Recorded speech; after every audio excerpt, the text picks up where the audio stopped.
Bonjour mesdames, mesdemoiselles et messieurs, aujourd'hui nous allons étudier les problèmes liés à la définition de la préhistoire. 1.1. Début de la préhistoire. La préhistoire commence avec l'apparition de l'homme.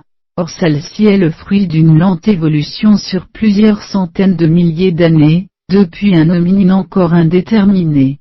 L'apparition de l'homme dépend des critères utilisés pour définir le genre Homo, qui varient selon les chercheurs.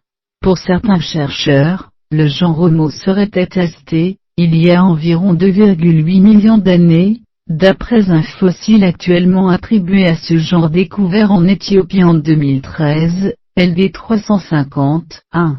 Plusieurs espèces se sont développées au Pléistocène inférieur, dont Homo habilis, 2,3 millions d'années, et Homo rudolfensis, 2,4 millions d'années, qui ont coexisté en Afrique de l'Est. Ces deux espèces montrent une bipédie plus avancée, et un cerveau un peu plus volumineux que les australopithèques, et on leur a généralement attribué les outils trouvés dans les mêmes couches stratigraphiques que les fossiles humains, alors que ces couches ont aussi livré des fossiles de paranthropus. La fabrication d'outils a longtemps été considérée comme propre au genre Homo. Des découvertes récentes ont montré que les australopithèques, qui précédaient les humains et dont ces derniers sont probablement issus, ont peut-être eux aussi produit des outils de pierre. En 2012, la découverte d'un site d'industrie lithique à Lomekwi 3 au Kenya, daté de 3,3 Homo habilis, 2,3 millions d'années, a montré l'existence d'outils lithiques à une date nettement antérieure à l'apparition du genre Homo 3. Les comportements traditionnellement associés au genre Homo pourraient donc être partagés par plusieurs genres chez les hominines.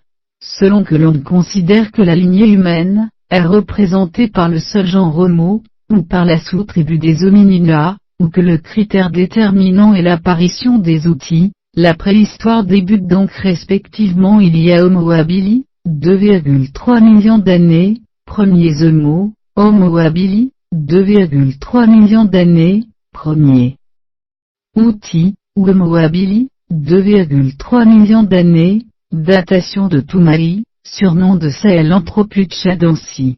1.2. Fin de la préhistoire. L'apparition de l'écriture en Mésopotamie vers 3300 avant notre ère, comme critère marquant la fin de la préhistoire, est problématique à plus d'un titre, car l'écriture n'apparaît pas à la même date dans toutes les zones géographiques, tant s'en faut, et il existe des sociétés, n'ayant pas adopté l'écriture, dont la tradition orale est très forte, comme certaines civilisations d'Amérique précolombienne ou d'Afrique subsaharienne, qui ont peu de choses en commun avec les sociétés préhistoriques. La notion de protohistoire a été introduite pour les populations, ne possédant pas elles-mêmes l'écriture, mais qui sont mentionnées par des textes émanant d'autres peuples contemporains. Cette notion n'est pas entièrement satisfaisante. 1.3. Vers une définition économique et sociale. Le préhistorien Marcel Houpt propose de se baser sur des critères non plus archéologiques mais économiques et sociaux. La préhistoire concernerait les populations, dont la subsistance est assurée par la prédation au sens ethnologique. Ces groupes de chasseurs-cueilleurs, pêcheurs, collecteurs, souvent nomades, exploitent des ressources naturelles disponibles sans les maîtriser. La préhistoire stricto sensu comprendrait donc le paléolithique et le mésolithique. La protohistoire concernerait les populations, dont la subsistance est assurée par la production.